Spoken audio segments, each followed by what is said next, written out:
राम राम जी सारे ने। मेरा नाम संदीप राठी है। आज हम एचएसएससी की भर्तियों की प्रिपरेशन के बारे में बात करेंगे। जितनी भी चीज़ें मैं आप सभी को बता रहा हूँ, सबसे पहले मैंने खुद पर अप्लाई करी हैं, जॉब लगा हूँ और आज आप सभी को शेयर करने जा रहा हूँ। सारे के सारे टारगेट्स आपको पूरे करने हैं अगर आपको सिलेक्शन चाहिए। आज आप सबके लिए टारगेट 5 के ऊपर बात करेंगे। जितने भी डाउट्स हैं सारे के सारे क्लियर करूँगा और उसके साथ साथ आप सभी का सबसे बड़ा क्वेश्चन ग्रुप डी का एग्ज़ाम कब होगा उसके बारे में भी मैं आप सभी को अपडेट दूंगा। आप सभी को वीडियो पूरी की पूरी देखनी है बिना स्किप करे। चलते हैं भाई वीडियो की तरफ। वीडियो को स्टार्ट करने से पहले मैं उन कैंडिडेट्स से बात करना चाहूँगा जो 1 या 2 दिन पहले ही इस चैनल पर जुड़े हैं और जिनके कमेंट्स आ रहे हैं कि क्या हम अब टारगेट 1 से स्टार्ट करें तो क्या हमारा सिलेबस हो जाएगा। तो मैं आप सभी को बता दूं, जितनी भी गाइडेंस दी जा रही है आप फॉलो करते रहो। जितने भी टारगेट्स दिए जा रहे हैं मुझ पे विश्वास करके उनको पूरा कर लो। मैं गारंटी देता हूं कि आपका सिलेक्शन भी हो जाएगा। सिलेबस तो होना ही होना है, सिलेक्शन भी हो जाएगा, लेकिन आप सभी को विश्वास करने की ज़रूरत है। जितनी भी बातें बताई जाएं वे ध्यान से सुनना है। आप सभी का टारगेट 1 स्क्रीन पे सामने है। आप सभी को इसका स्क्रीनशॉट ले लेना है। आप सभी को ये टारगेट 7 दिन के अंदर करना है। अगर आप हाउसवाइफ हो या किसी काम की वजह से आप इसको पूरा नहीं कर पाते तो भी मैं आप सभी को ये कहना चाहूँगा कि 1-2 दिन ज़्यादा ले लेना, लेकिन उससे ज़्यादा आपको समय नहीं देना है। और साथ साथ में कुछ बच्चों के मेरे पास कमेंट्स आ रहे थे कि भाई आप बायो के जो नोट्स हैं उसके टॉपिक्स लिख दिया करो, तो मैंने इसमें नीचे लिख दिए हैं। तो आप सभी को ये सारे के सारे पूरे करने हैं। कुछ बच्चे अब पूछेंगे कि भाई ये बायो के नोट्स कहाँ हैं, तो डिस्क्रिप्शन में टेलीग्राम चैनल का लिंक मिल जाएगा, उसको क्लिक करके आप सभी को ज्वाइन हो जाना है। ग्रुप में जाने के बाद फाइल्स में साइंस बायो नोट्स के नाम से आप सभी को ये नोट्स मिल जाएंगे। हर टारगेट को पूरा करने के लिए आप सभी को सेम 7 डेज़ मिलेंगे। अगर आप सभी को जल्दी से जल्दी नौकरी लगना है तो सीरियस होने की ज़रूरत है। जितनी भी वीडियोस मैं बना रहा हूँ वो आप सबके भले के लिए है, तो आप सभी को साथ साथ में स्क्रीनशॉट लेते रहना है और अपने पास टेबल पर लगा लो या फ़ोन में रखो और इसी के तहत अगले 7 दिन स्टडी करनी है। ऐसे ही मैं टारगेट 3 के लिए बोल रहा हूँ कि आप सभी को टारगेट 3 का भी ऐसे ही स्क्रीनशॉट ले लेना है। जितने भी टॉपिक्स थे वे मैंने सभी के लिए नीचे लिख रखे हैं और उसी के साथ साथ जैसे मैंने ये रिवीजन करने के लिए बोल रखा है इसी तरीके से हम साथ साथ में रिवीजन भी करेंगे।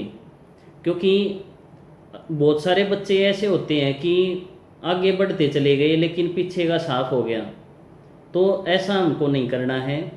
जो एग्ज़ाम ओरिएंटेड स्टडी होती है, टारगेटेड स्टडी होती है एग्ज़ाम के लिए, उसी अप्रोच को मैं आप सबके साथ शेयर कर रहा हूँ। जैसे मैंने तैयारी करी है वही चीज़ें आप सभी को शेयर कर रहा हूँ, तो आप सभी को विश्वास करने की ज़रूरत है। ऐसे ही टारगेट 4 है। मैंने आप सभी को नीचे बायो के दोनों टॉपिक्स लिख दिए हैं, रिप्रोडक्शन और वुमेन डिजीज़। वुमेन डिजीज़ आपको पढ़ना ज़रूरी है, गारंटी है कि एक क्वेश्चन आपके पेपर में ज़रूर आएगा। ऐसे ही मैंने सिलोगिज्म रिवाइज करने के लिए बोल रखा है, तो आपको नहीं पता चलेगा कि कौन सा टॉपिक्स कब रिवाइज करना है, हमको कैसे तैयारी करनी है। वे सारी की सारी भड़क मेरे ऊपर छोड़ दो, आप सब ने बस फॉलो करने हैं सारे के सारे स्टेप। टारगेट 5 पर चलने से पहले मैं आप सभी को टारगेट्स का फ़ायदा बता देता हूँ। बहुत सारे लोगों को लगता है कि टारगेट्स बनाने से कुछ नहीं होता और वो बस पड़े रहते हैं और सिलेबस को कभी भी पूरा नहीं कर पाते।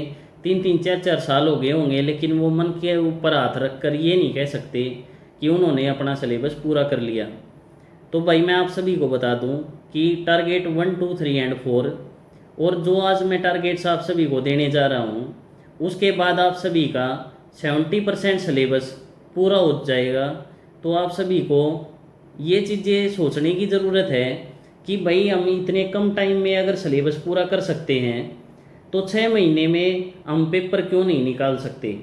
आप सभी का 3 से 4 बार तो रिवीजन हो जाएगा अगर आप अच्छे तरीके से पढ़ोगे।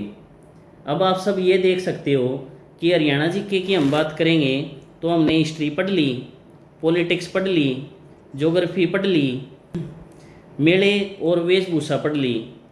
गुरुग्राम, फरीदाबाद, झज्जर, रेवाड़ी, रोहतक, हिसार, आसी, भिवानी, महेंद्रगढ़, ये 9 ज़िले पढ़ लिए।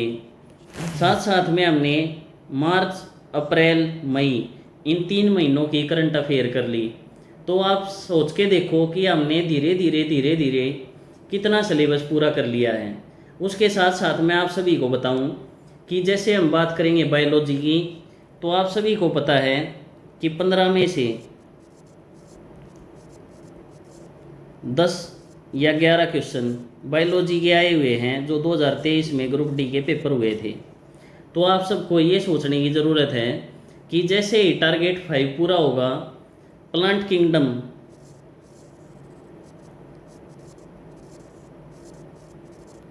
सिर्फ ये टॉपिक छोड़कर आपकी पूरी की पूरी बायो पूरी हो चुकी होगी।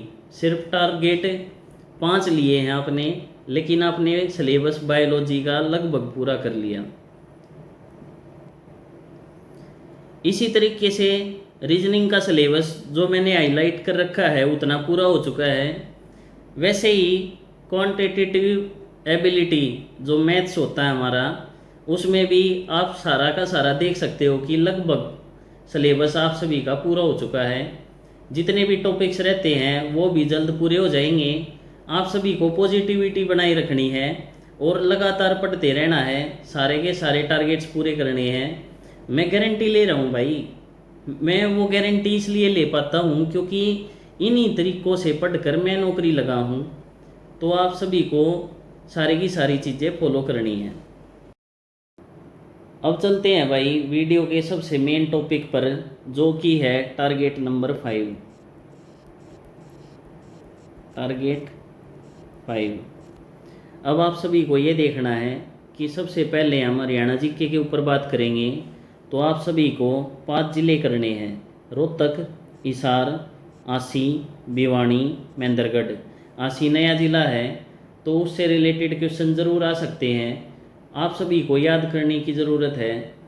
5 ज़िले याद करने बहुत आसान है क्योंकि हम डेली एक ज़िले को भी उठाएंगे तो 5 ज़िले आराम से याद हो सकते हैं। इसी के साथ साथ हम अप्रैल और मई महीने की करंट अफेयर है जो उसको रिवाइज़ करेंगे। इससे पहले हम इनको कर चुके हैं, तो आप सभी को रिवीजन भी साथ साथ लेके चलनी है। आप सभी को समझ नहीं आएगा कि कब हमको रिवाइज़ करना है, कौन सा टॉपिक क्या करना है, तो वे सारी चीज़ें मेरे ऊपर छोड़ दो। मैं खुद बता दूंगा कि कब कब आपको रिवीजन करनी है। नेशनल जीके के बारे में बात करें तो मैंने आप सभी को पिछले हफ्ते बताया था कि पहले इंडियन ज्योग्राफी करेंगे, उसके बाद वर्ल्ड ज्योग्राफी करेंगे। तो आप सभी को वर्ल्ड ज्योग्राफी करने की ज़रूरत है। इस हफ्ते में हम वर्ल्ड ज्योग्राफी के ऊपर ध्यान देंगे। अगर आपको शॉर्ट नोट्स बनाने हैं तो वो भी आप बना सकते हो। इसके साथ साथ बहुत सारे बच्चों के ये कन्फ्यूज़न है कि भाई उस टीचर ने तो ये बुक बताई थी, आपने लूसेंट बता दी।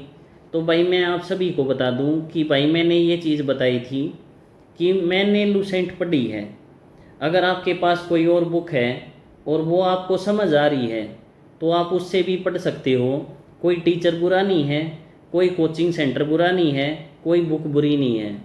लेकिन आप सभी को जो भी बुक आपके पास है उसको मल्टीपल टाइम्स उसको रिवाइज करना ज़रूरी है। अब आप सभी को समझ आ गया होगा कि मैं कहना क्या चाहता था।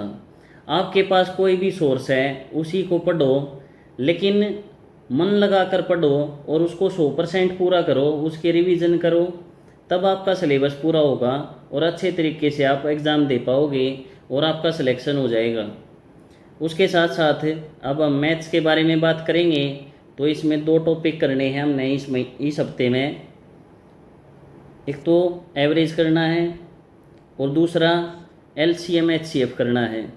उसके साथ साथ मैं आप सब ने बता दूं कि रिवीजन भी हमने साथ साथ रखनी है। तो profit and loss, CI and SI आपने रिवाइज करना है इस हफ्ते में।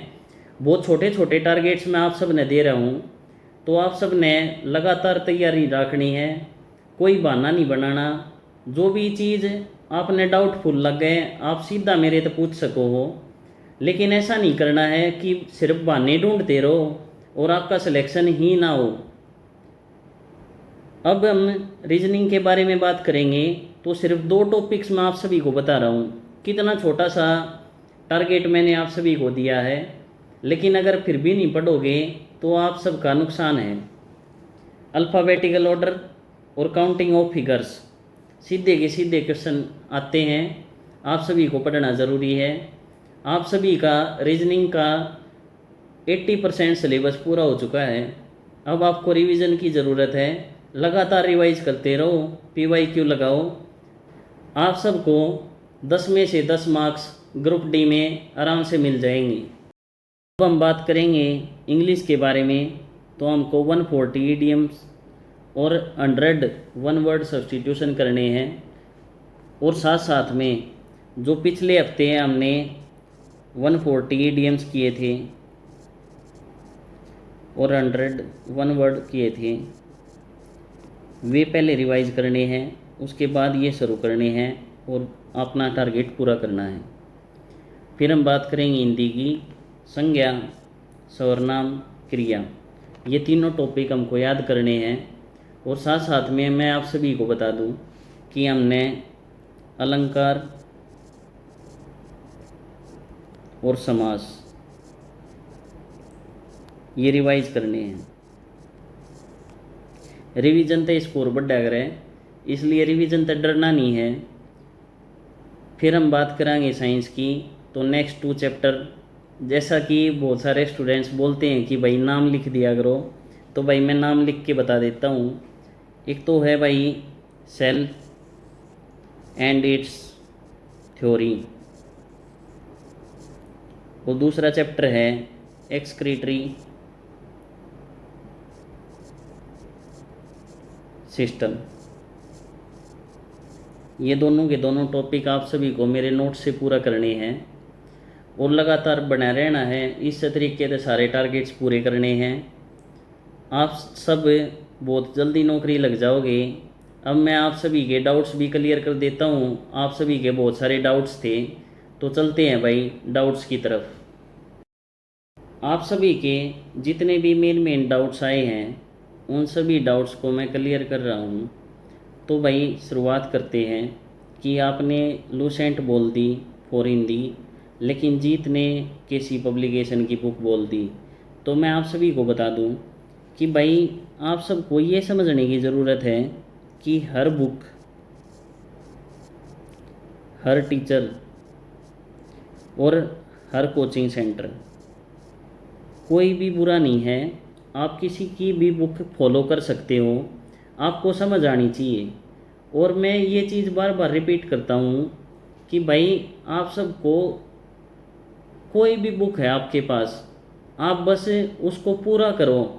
आपने ज़िंदगी में जितना भी कंपटीशन आज तक देखा है, कभी अपना सिलेबस पूरा नहीं किया, वही आपकी गलती है, इसीलिए आपका सिलेक्शन नहीं हो रहा।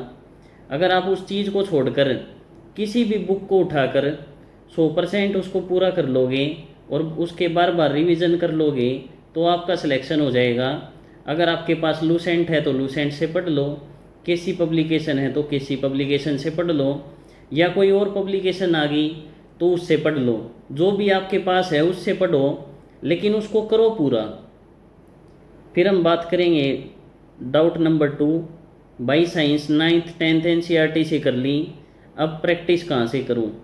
तो भाई प्रैक्टिस के लिए मैं 1-2 दिन का टाइम दे दे, मैं लैपटॉप में ढूंढूंगा मेरे जो पुरानी चीज़ें लैपटॉप में पड़ी हैं, तो उसमें PDF मिलेंगी, मैं आप सभी को भेज दूंगा।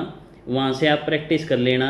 NCERT बेस्ड ही चीज़ें मैं आप सभी को भेजूँगा, क्योंकि 15 में से 15 मार्क्स अब आपको लेने हैं, तो कोई शॉर्टकट आप नहीं ढूंढ सकते। आप सभी को NCERT बेस्ड चीज़ें ही पढ़नी पड़ेगी अगर साइंस में पूरे नंबर लेने हैं। फिर बात है भाई इस वीडियो का सबसे बड़ा क्वेश्चन, भाई ग्रुप डी का एग्ज़ाम कब होगा? तो भाई मैं आप सबको बता दूं कि मैंने आप सभी को आज तक जितनी भी अपडेट्स दी हैं वे 100% ऑथेंटिक हैं। जितनी भी चीज़ें मैंने आप सभी को बताई है वो आप सभी को पता भी लग गया होगा टाइम के साथ साथ कि मैं सारी चीज़ें सच ही बताता हूँ। तो भाई सच ये है कि अभी एचएसएससी को भी नहीं पता कि ये एग्ज़ाम हमको कब लेना है, सारी चीज़ें ऊपर से डिसाइड होती है। तो आप समझ गए होंगे कि जितने भी यूट्यूबर्स आप सबको ये बता रहे हैं कि अगस्त में पेपर होगा, वो सब आपको उल्लू बना रहे हैं। साथ साथ में जितने भी यूट्यूबर्स ये बोल रहे हैं कि अगस्त में पेपर होगा, वे साथ साथ में ये भी बोल रहे होंगे कि हमारा बैच इतने रुपये का है, इसे न खरीद लो। सिर्फ लूट का माहौल चल रहा है। आप सभी ने डिस्ट्रैक्शन के माहौल तक बचा रहना है। आप सब पढ़ाई करो।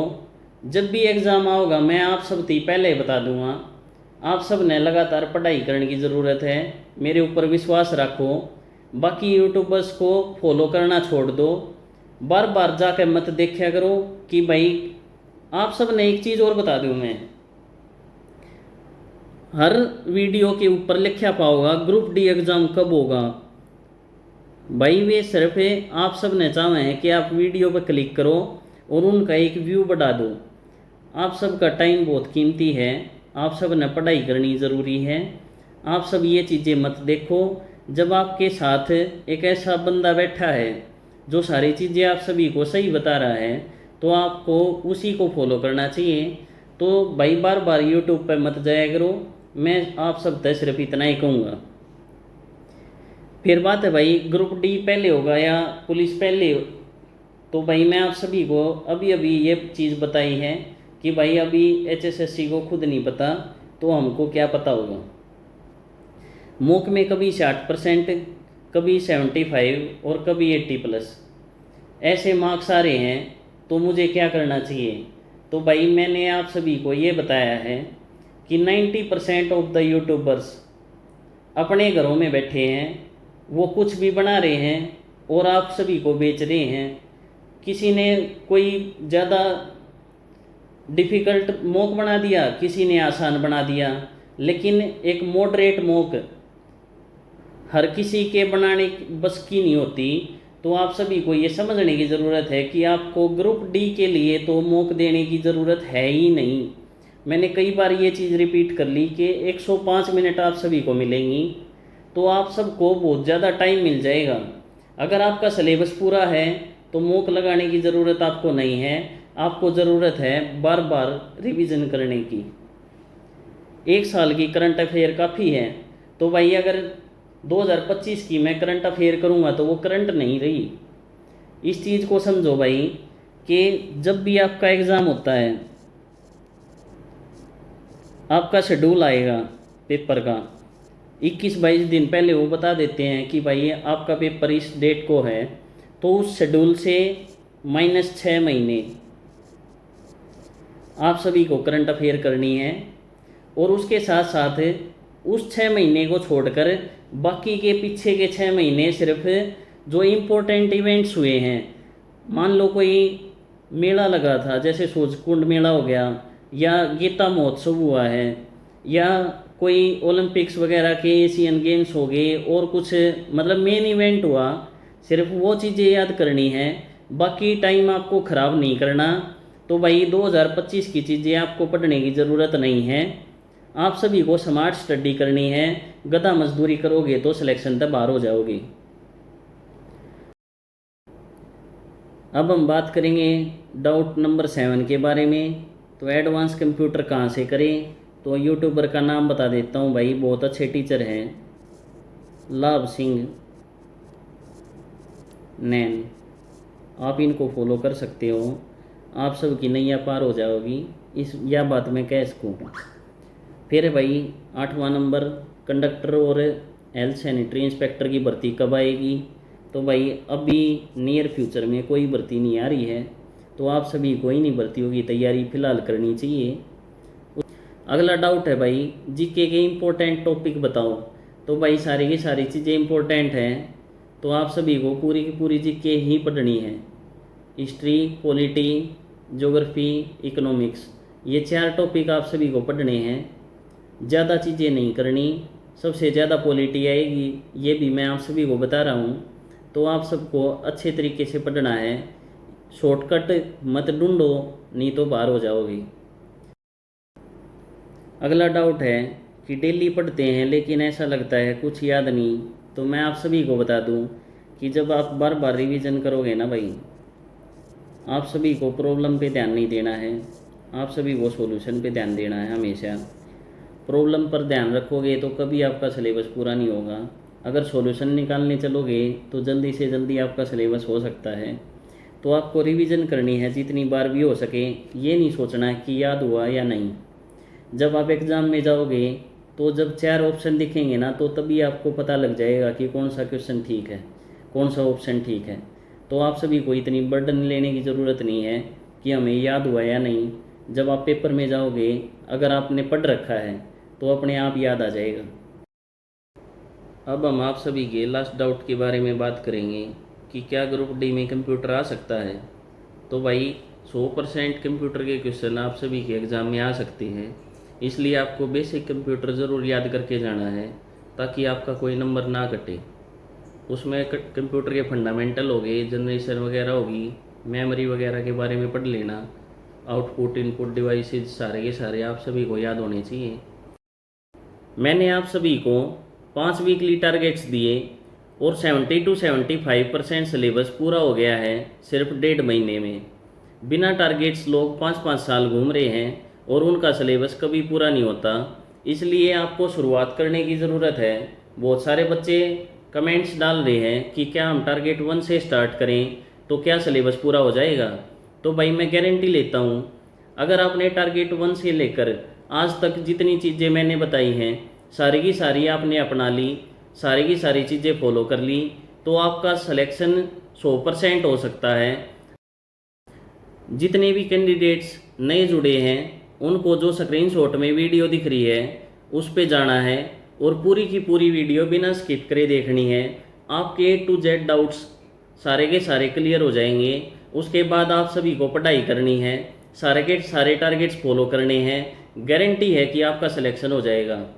अगर आपने मन से मेहनत नहीं करी तो जैसी तरीके से आज तक हारते आए हो उसी तरीके से सिलेक्शन से बाहर हो जाओगे। आपके अंदर compete करने की भावना होनी चाहिए। और अगर आप सभी को मैं 2 वर्ड्स में बताऊं तो आप सभी को सिर्फ 2 काम करने हैं, study study and study, revision revision and revision. इससे बाहर अगर आपका ध्यान है और बार बार आप ये देख रहे हो कि एग्ज़ाम कब होगा, तो मैं आप सभी को आपका वो डाउट भी क्लियर कर देता हूँ कि नियर फ्यूचर में आपका ग्रुप डी का एग्ज़ाम नहीं है, अगस्त और सितंबर में तो बिल्कुल भी नहीं है। इसलिए आप सभी को अपना सिलेबस अच्छे तरीके से पूरा करना है। अगर आप सभी को ये पूरी वीडियो समझ आई है तो आप सभी को वीडियो लाइक करनी है, चैनल को सब्सक्राइब कर लेना है। मिलते हैं भाई नेक्स्ट वीडियो में एक नई अपडेट के साथ। तब तक राम राम भाई सारे ने।